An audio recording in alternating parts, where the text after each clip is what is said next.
Palavra da Verdade, com Hernandes Dias Lopes. Meus amados irmãos, nós vamos abrir a palavra de Deus no livro do profeta Ezequiel. Profeta Ezequiel, capítulo 1.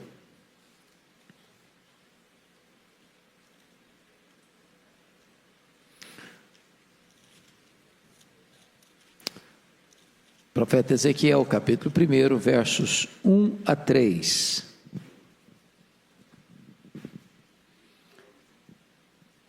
Aconteceu no 30º ano, no 5º dia do 4º mês, que estando eu no meio dos exilados, junto ao rio Quebar, se abriram os céus, e eu tive visões de Deus. No 5º dia do referido mês, no 5º ano de cativeiro do rei Joaquim, veio expressamente a palavra do Senhor Ezequiel, filho de Buzi, o sacerdote, na terra dos caldeus, junto ao rio Quebar, e ali esteve sobre ele a mão do Senhor. Agora, por favor, capítulo 2, até o capítulo 3, verso 3. Esta voz me disse: filho do homem, põe-te em pé, e falarei contigo. Então entrou em mim o Espírito, quando falava comigo, e me pôs em pé, e ouvi o que me falava. Ele me disse: filho do homem, eu te envio aos filhos de Israel, às nações rebeldes que se insurgiram contra mim. Eles e seus pais prevaricaram contra mim, até precisamente ao dia de hoje. Os filhos são de duro semblante e obstinados de coração. Eu te envio a eles, e lhes dirás: assim diz o Senhor Deus. Eles quer ouçam, quer deixem de ouvir, porque são casa rebelde. Hão de saber que esteve no meio deles um profeta. Tu, ó filho do homem, não os temas, nem temas as suas palavras. Ainda que haja sarças e espinhos para contigo, e tu habites com escorpiões, não temas as suas palavras, nem te assustes com o rosto deles, porque são casa rebelde. Mas tu lhes dirás as minhas palavras, quer ouçam, quer deixem de ouvir, pois são rebeldes. Tu, ó filho do homem, ouve o que eu te digo. Não te insurjas contra a casa rebelde, não te insurjas como a casa rebelde. Abre a boca e come o que eu te dou. Então vi, e eis que certa mão se estendia para mim, e nela se achava o rolo de um livro. Estendeu-o diante de mim, e estava escrito por dentro e por fora. Nele estavam escritas lamentações, suspiros e ais. Ainda me disse: filho do homem, come o que achares, come este rolo, vai e fala à casa de Israel. Então abri a boca, e ele me deu a comer o rolo. E me disse: filho do homem, dá de comer ao teu ventre, e enche as tuas entranhas deste rolo que eu te dou. Eu o comi, e na boca me era doce como mel. Amém. Meus amados irmãos, eu gostaria de hoje conversar um pouco com vocês sobre este personagem bíblico chamado profeta Ezequiel. Jeremias já estava pregando em Jerusalém há mais de 4 anos, quando Ezequiel nasceu. E ele nasceu aí por volta do ano 622 a.C.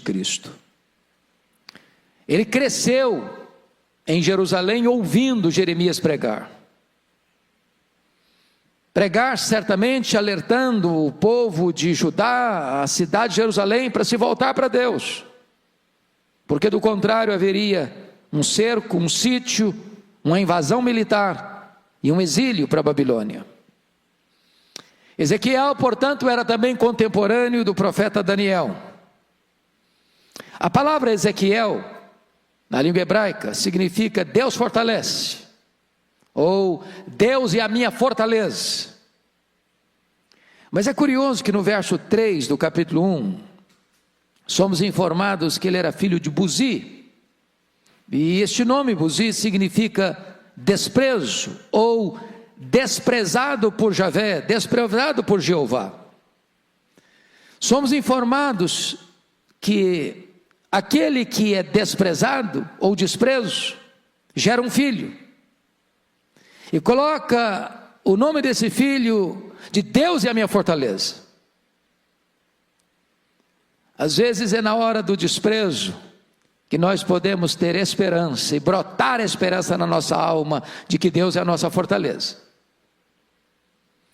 Mas somos informados no verso 3 também que Ezequiel, filho de Buzi, o sacerdote, portanto, o pai de Ezequiel era um sacerdote. Então, Ezequiel nasceu para ser um sacerdote. Porque vocês bem sabem que ninguém era sacerdote porque queria ser sacerdote. Ninguém um dia levantava e dizia: não, eu quero me matricular numa escola de sacerdotes, meu sonho é ser sacerdote, eu vou ser um sacerdote um dia. Não, isso era impossível. Para ser sacerdote, primeiro tinha que ser da família de Levi. Mas não bastava ser da família de Levi, um levita. Ele tinha que ser do tronco de Arão. Ele podia ser um levita e não ser um sacerdote. Porque para ser sacerdote tinha que ser do tronco de Arão. Então Ezequiel era filho de sacerdote, cresceu para ser sacerdote, era destinado para ser sacerdote. Ele era do tronco de Arão, ele era levita. Mas você deve ter ciência, à luz de Levíticos capítulo 21, versos 17 a 24, que não bastava ser levita, não bastava ser filho de Arão, um sacerdote não podia ter alguns defeitos físicos.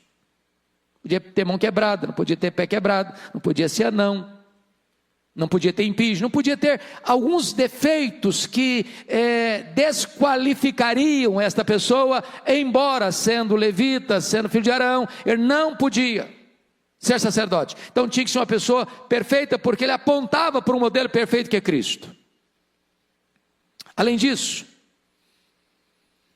é muito importante entender que um filho de sacerdote, que nascia e crescia e era preparado para ser sacerdote, ele passava por uma série de preparação antes do exercício do sacerdócio.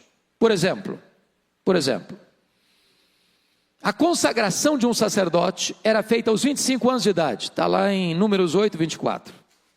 Eu só era consagrado aos 25 anos de idade.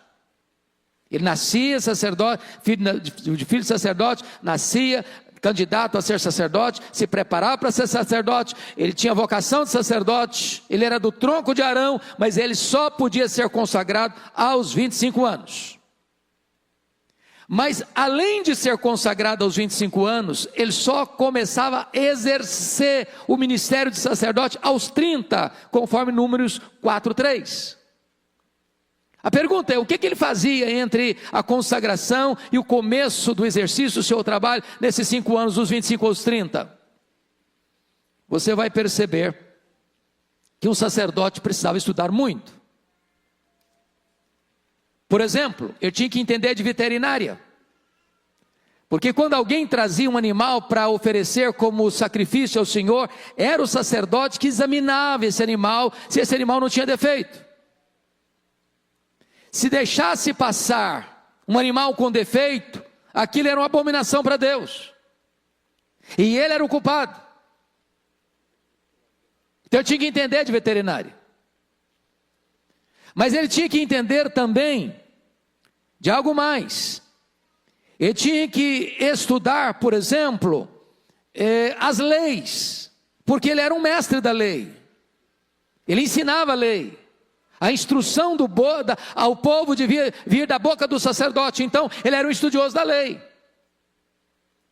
Ele devia entender também de medicina, Porque o sacerdote era aquele que tinha capacidade de examinar os diversos tipos de doenças, sobretudo as doenças de pele, que havia mais de 30 tipos de lepras, umas curáveis, outras não curáveis, e era ele que diagnosticava, era ele que dava o diagnóstico, olha, sai, retira, isola, vai para uma caverna, e era ele também que dava a chancela para que a pessoa pudesse ser declarada curada e retornar à atividade. Então eu precisava entender de medicina.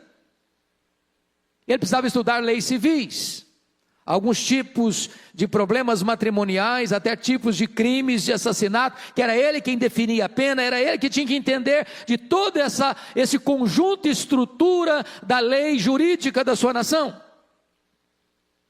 Mas na hora de consagrar, está lá em Levíticos 8, 24, o sacerdote, ele recebia uma porção de sangue na orelha direita, no polegar da mão direita, no polegar do pé direito. Passava sangue. Mas por que isso? Porque o sacerdote ouvia o povo e falava com Deus. Como um profeta ouvia Deus e falava com o povo. O sacerdote ouvia o povo e falava com Deus. Ele tinha que ter filtro nos seus ouvidos. O polegar da mão direita tinha que ser coberto com sangue, porque ele botava a mão em coisas santas, sacrifícios santos. O seu pé, o seu dedo tinha que ser coberto com sangue, porque ele pisava em lugares sagrados, ele entrava nos lugares sagrados. Qualquer outra pessoa que não tivesse esse status de sacerdote não podia ir onde ele estava. Então preste bem atenção nisso, que Ezequiel, ele cresceu para ser sacerdote, ele se preparou para ser sacerdote. Aos 25 anos ele foi consagrado como sacerdote. Aos 30 anos ele começaria o seu ministério de sacerdote, mas um fato acontece.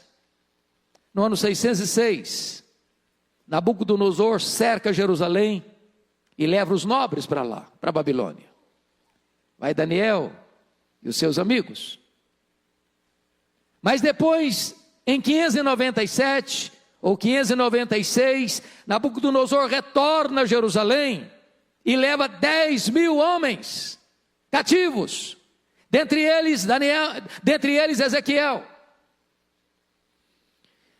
Esse versículo primeiro, ele é um grande espinho na garganta dos estudiosos, porque aconteceu no 30º ano, e ele não explica que 30º ano é esse. Não se pode afirmar categoricamente do que ele está tratando, que 30º ano é esse. Alguns acham que foi o 30º ano em que a lei foi descoberta, lá na época de Josias, mas outros acreditam que esse 30º ano era o 30º ano do aniversário dele, quando ele devia começar o seu ministério sacerdotal. E agora ele vai para a Babilônia, e ele não vai para a academia, como foi Daniel e os seus amigos, ele é sacerdote. E alguém pergunta, mas o que você sabe fazer? Bom, eu sei fazer sacrifícios, eu sei acender as luzes lá do candelabro do templo, eu sei mexer com coisa sagrada. Bom, mas aqui não tem templo, aqui na Babilônia não tem templo, aqui não tem culto, aqui não tem ofertas, aqui não tem sacrifícios. E ele está com 30 anos, na hora de começar o seu ministério, e ele está lá, junto dos exilados, às margens do rio Quebar. Agora notem comigo, que ali em Tel Aviv, às margens do rio Quebar, ele morava com a sua mulher, ele era casado. E nesse ano que ele completa 30 anos, já está há 5 anos no cativeiro. E aqui, irmãos, é que a vida dele é completamente tomada e afetada por acontecimentos impressionantes que eu quero passar a relatar para vocês. Porque agora ele não pode exercer o ministério sacerdotal, não tem templo, não tem sacrifícios, não tem oferendas, ele está numa terra pagã. Mas Deus vira a mesa e faz dele um profeta. E a primeira coisa que eu gostaria que você observasse comigo, está aí no versículo 1, olha aí por gentileza. Estando eu no meio dos exilados, junto ao rio Quebar, se abriram os céus e eu tive visões de Deus. Aquele homem que foi preparado para um ministério, aquele homem que sonhou com esse ministério, esse homem que se preparou para o ministério sacerdotal, está com 30 anos, na hora de começar o seu trabalho sacerdotal, e ele está amassando barro às margens do rio Quebar, entre os exilados, como um exilado. Mas quando tudo parece cinzento, quando tudo parece deu errado, quando tudo que você planejou não deu certo, quando todos os seus sonhos se esboroaram, quando todos os seus projetos de vida entraram em colapso, nesta hora mais amarga da vida, os céus podem se abrir sobre a sua vida e você pode ter visões de Deus.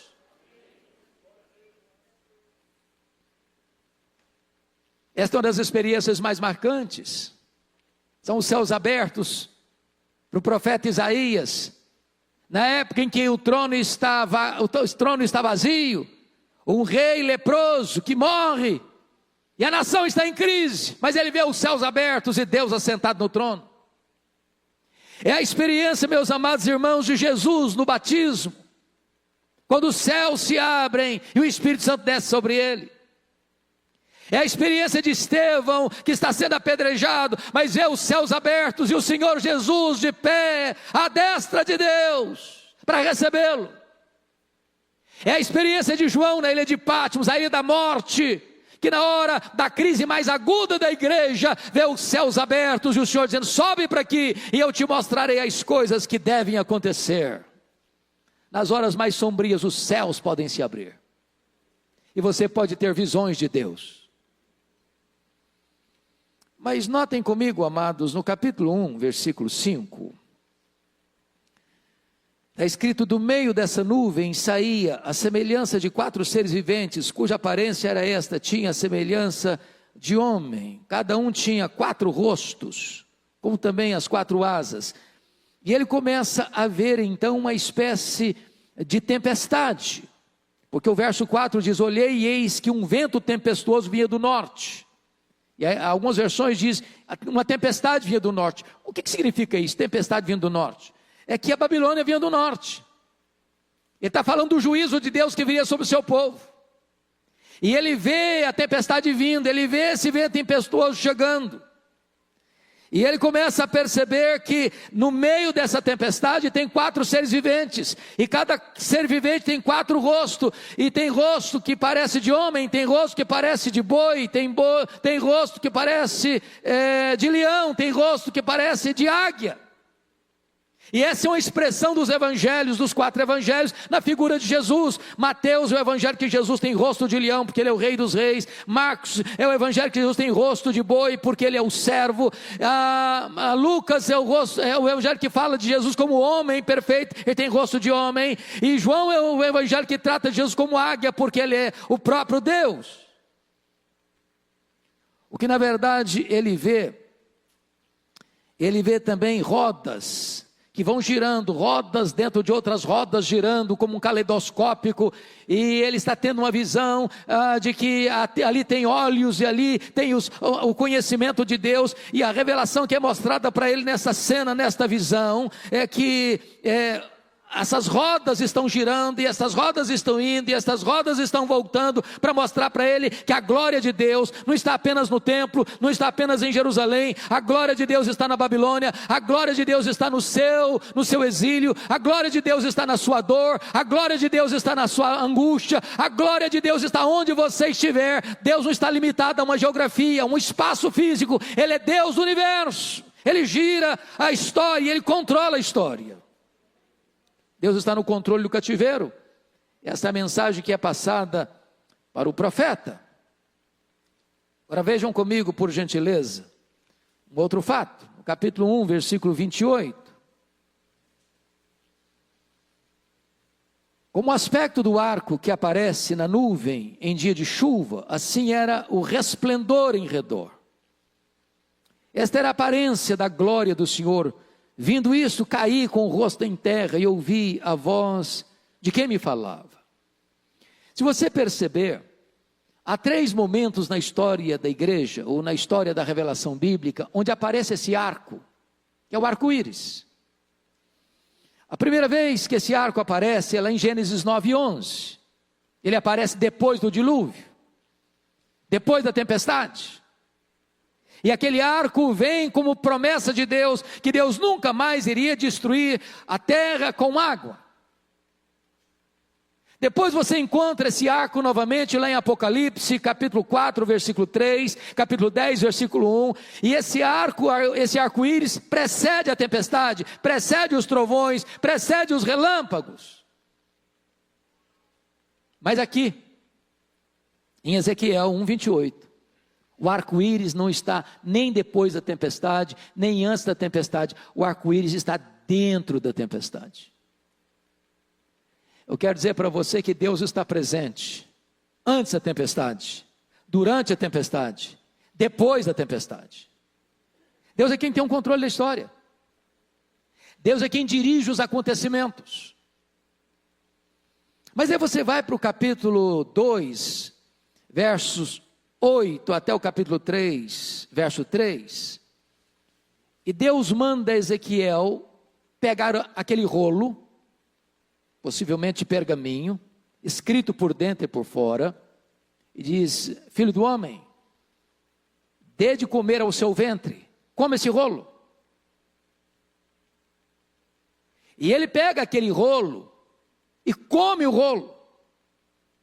E ao comer aquele rolo, escrito por dentro e por fora, diz que foi como mel na sua boca.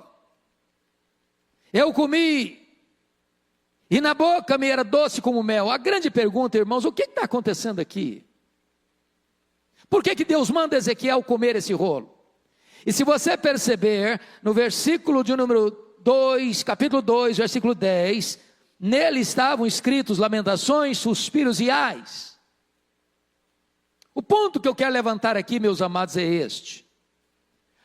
A partir de agora, Ezequiel não vai apenas falar ao povo, ele tem que sentir o que vai falar. Há momentos em que o profeta de Deus não fala apenas, ele representa a mensagem. Foi o que Deus fez com o profeta Oséias. Deus disse para Oséias: Oséias, o meu povo é infiel a mim, o meu povo me trocou por outros deuses, eu sou marido, mas estou sendo traído pelo meu povo, o meu povo não é leal a mim, e você só vai entender isso, Oséias. Agora eu vou lhe dizer como é que você vai entender isso. Você vai casar com a mulher infiel, você vai casar com a prostituta, e quando você se sentir traído com o marido, você vai entender, Ezequiel, o que eu sinto sendo traído pelo meu povo. Então Deus diz para Ezequiel: come o rolo, Ezequiel, come o rolo, porque agora você não só vai pregar a mensagem, você vai sentir a mensagem, você vai sentir na pele, na carne, na vida, o que é ser um profeta, o que é falar a este povo, o que é vivenciar a realidade que esse povo está vivenciando. E a partir de agora, então, meus irmãos, Deus ordena que ele fizesse atos simbólicos, e há no livro de Ezequiel 10 atos simbólicos, onde ele prega com símbolos, e eu vou destacar alguns. No capítulo 4, ele devia construir uma maquete da cidade de Jerusalém, representando o cerco da cidade, e Jerusalém seria cercada pelos caldeus, e ele devia ser amarrado e deitar no chão, atado com cordas, sobre o seu lado esquerdo, 290 dias, e depois do seu lado direito, 40 dias, atado em cordas. Para entender o que significaria o cerco de Jerusalém, os soldados caldeus cercando Jerusalém, e a cidade sendo tomada pelos caldeus, e ninguém pode sair, e ninguém pode escapar, a cidade está encurralada, e a fome chega, e a sede chega, e a doença chega, a ponto das mães comerem os corpos mortos dos seus próprios filhos. E ele precisa representar isso, para que o povo pudesse compreender o que seria o drama. Notem isso, ele está lá na Babilônia ainda, Jerusalém ainda não caiu, Jerusalém vai cair ainda, ele está profetizando o que vai acontecer. Porque lá em Jerusalém está pregando Jeremias e o povo não quer ouvir. Não, esse Jeremias é louco, esse Jeremias é um mentiroso, esse Jeremias não é um nacionalista, esse Jeremias está pregando contra nós, esse Jeremias está dizendo que nós vamos cair, e nós não vamos cair, o templo está aqui, enquanto o templo estiver aqui, nós não vamos cair. E eles não ouviram o profeta, e eles prenderam o profeta, e eles maltrataram o profeta, e eles não ouviram o profeta, e Deus está levantando Ezequiel lá na Babilônia, para profetizar a queda lá de Jerusalém. Diz: faça uma maquete, meu filho, para mostrar como vai ser o cerco dos caldeus.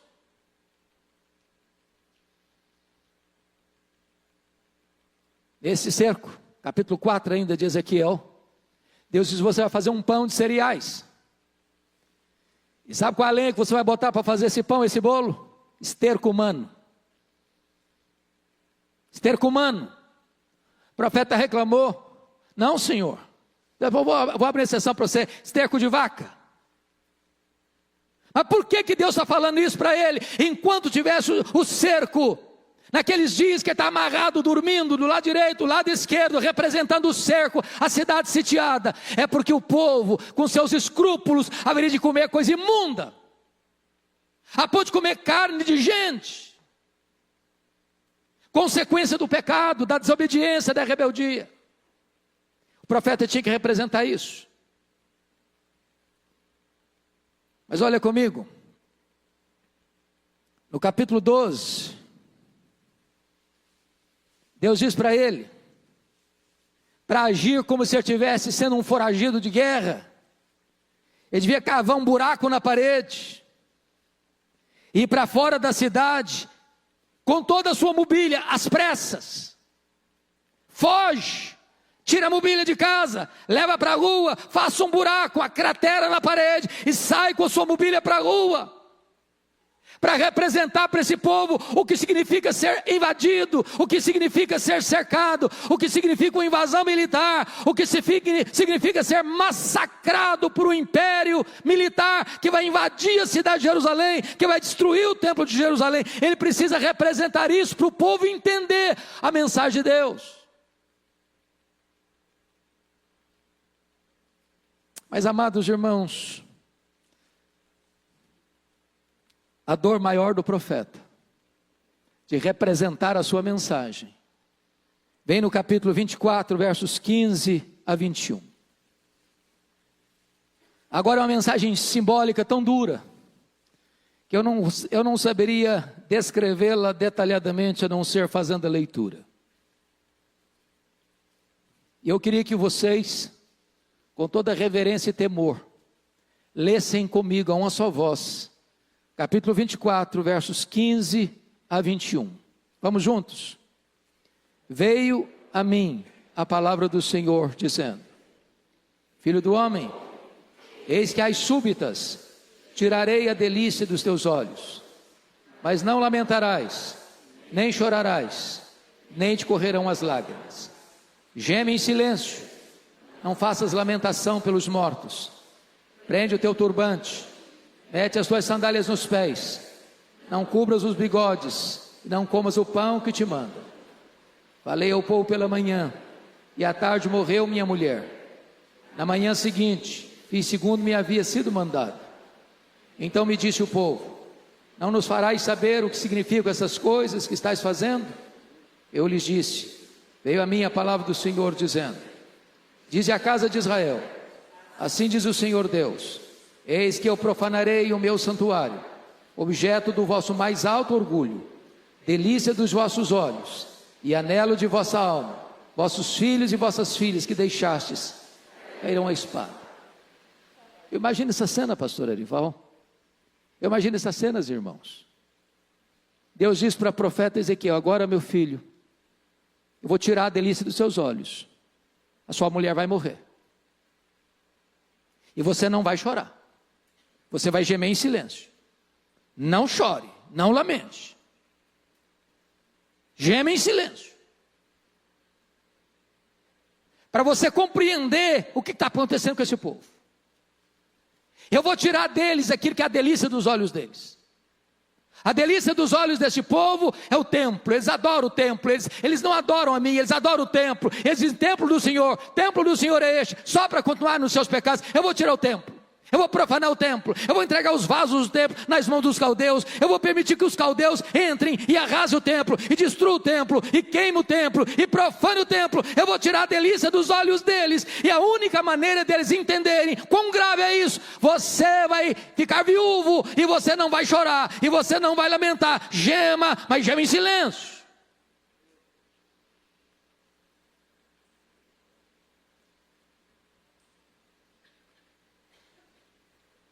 Se você pensa que é fácil ser profeta, fácil não.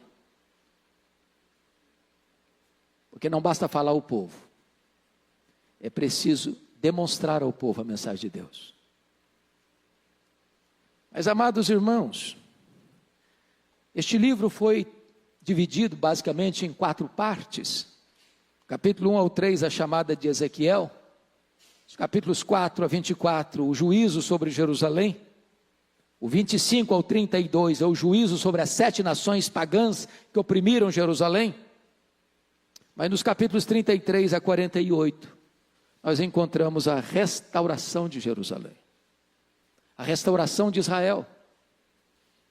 E não só a restauração de Jerusalém e de Judá, a restauração das outras tribos do norte, para formar um único povo. E eu gostaria apenas de destacar 2 dessas cenas da restauração. A primeira delas no capítulo 37, eu peço a você que vá comigo para lá, por gentileza. Ezequiel 37. E está escrito o seguinte: veio sobre mim a mão do Senhor, Ele me levou pelo Espírito do Senhor e me deixou no meio de um vale que estava cheio de ossos. É importante você entender isso. Levíticos 21:11 impedia que o sacerdote tocasse em morto. Deus está levando Ezequiel para o meio de um vale. E diz o texto, me deixou no meio de um vale que estava cheio de ossos. No meio. Mas no verso 2 diz, e me fez andar ao redor deles. Preste atenção. Primeiro ele está no meio do vale, cheio de ossos. E agora Deus o faz andar ao redor dos ossos. Você tem que ter a visão de dentro, você tem que ter a visão de fora. Você tem que ter a visão completa. E quando ele olha, os ossos estão sequíssimos. E o Senhor pergunta para ele, filho do homem, poderão reviver esses ossos? E ele respondeu, Senhor Deus, tu sabes. Se tu quiseres, esses ossos podem reviver. Profetiza esses ossos. E ele profetiza. E é um barulho, é um movimento, osso se juntando a osso, crescendo tendões, crescendo carne, crescendo pele, mas não tem vida. Profetiza o Espírito, e ele profetiza o Espírito, e o Espírito entra neles. E esses ossos agora se levantam como um exército poderoso.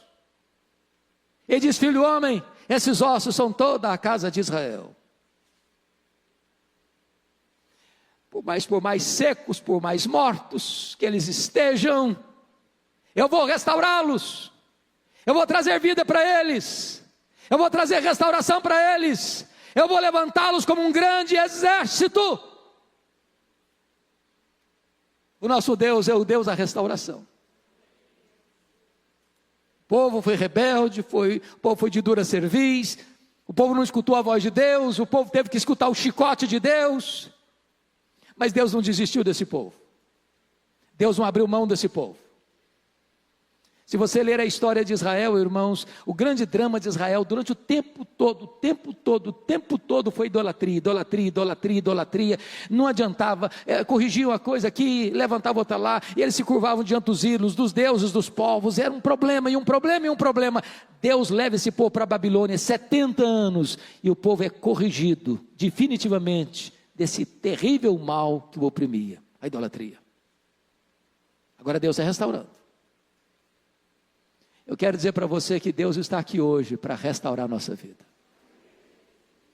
Talvez você está seco, Talvez você está sem vida, mas eu quero dizer que o Senhor está aqui, o Espírito de Deus pode soprar sobre nós nesta noite e trazer vida, trazer restauração, trazer cura, trazer perdão, trazer restauração, trazer vida nova, trazer um exército poderoso nas suas mãos. Mas depois, a partir do verso 40, há uma descrição do templo, meus irmãos, que vai sendo levado de uma maneira tão linda, nos próximos capítulos.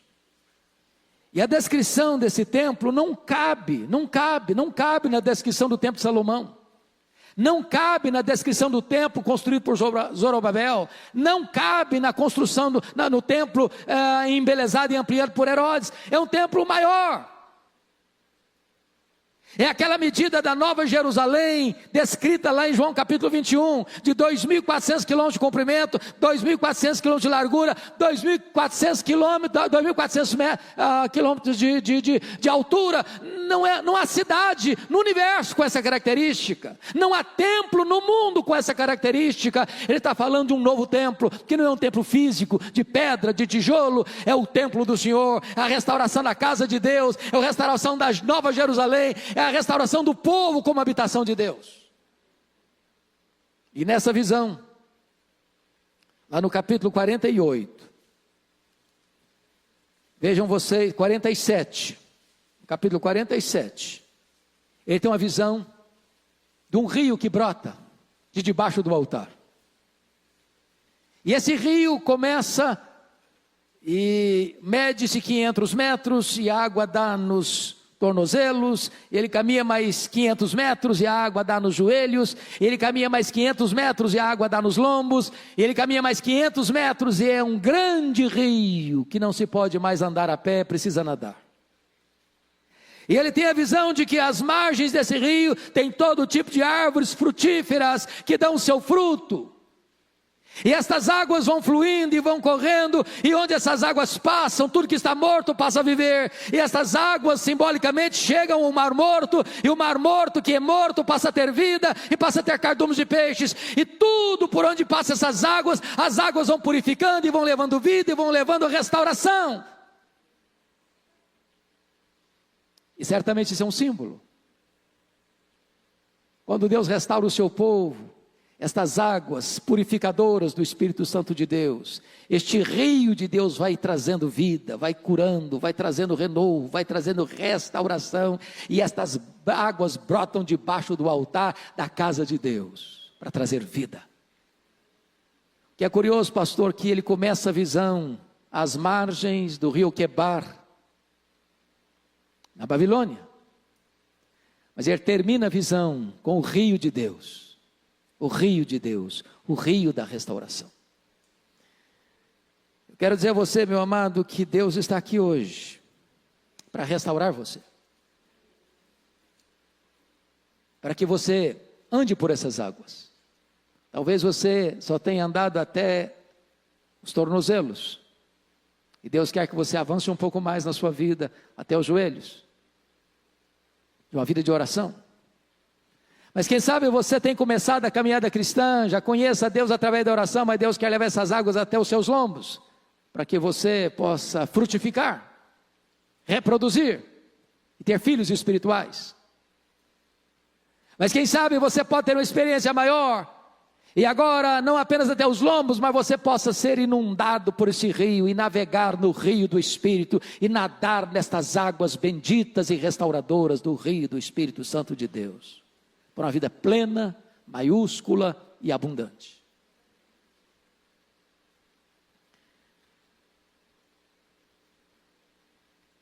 Chegou o tempo de Deus. Deus restaurou o povo. Deus trouxe o seu povo de volta. A Babilônia caiu. Os outros impérios caíram. Mas Deus preservou Israel. Deus preservou o seu povo. Desse povo veio o Messias, o nosso glorioso Redentor. E o povo do Senhor, a igreja, está viva, está crescendo, está alargando as suas fronteiras no mundo inteiro. E nesta noite, o mesmo Espírito que soprou no vale de ossos secos, pode soprar aqui também. O mesmo rio que fluía, pode fluir aqui também. E tudo que está sem vida, nesta noite, pode receber vida do rio do Espírito Santo de Deus. Eu queria orar com você. Queria colocar a sua vida nas mãos de Deus. Eu não sei como você veio para cá hoje. Quem sabe você se sente num exílio, num cativeiro. Quem sabe você planejou a sua vida inteira para alguma coisa muito especial na sua vida, e na hora de você realizar o seu sonho, você estava noutra terra, às margens de um rio pagão, no exílio espiritual. Quem sabe você tem vivido dias difíceis, como viveu o profeta Ezequiel, representando as dores do seu povo. Ou talvez você é parte desse povo que está sendo disciplinado pelo Senhor por causa da dureza do coração e da cerviz, pois Deus está aqui hoje para restaurar, para curar, para libertar, para salvar, para perdoar, para recomeçar uma nova história na sua vida. Curva sua fronte, por favor, e nós vamos orar. Ó querido Deus, nós te adoramos nesta noite, pela história de Ezequiel, pela biografia deste homem que viveu os dramas do seu povo, mas foi um profeta a proclamar a tua palavra ao seu povo, a anunciar não apenas o juízo, mas também a restauração. Oh meu Deus, não permita que o nosso coração se rebele contra ti, que o nosso coração se endureça à voz do teu Espírito.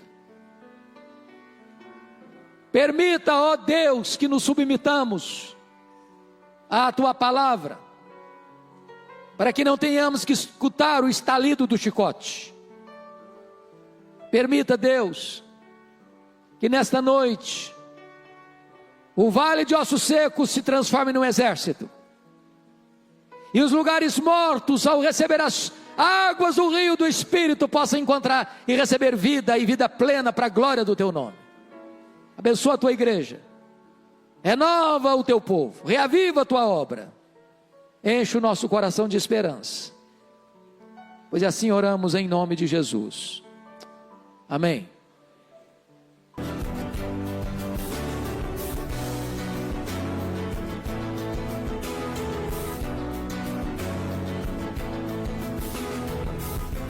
Palavra da Verdade, com Hernandes Dias Lopes.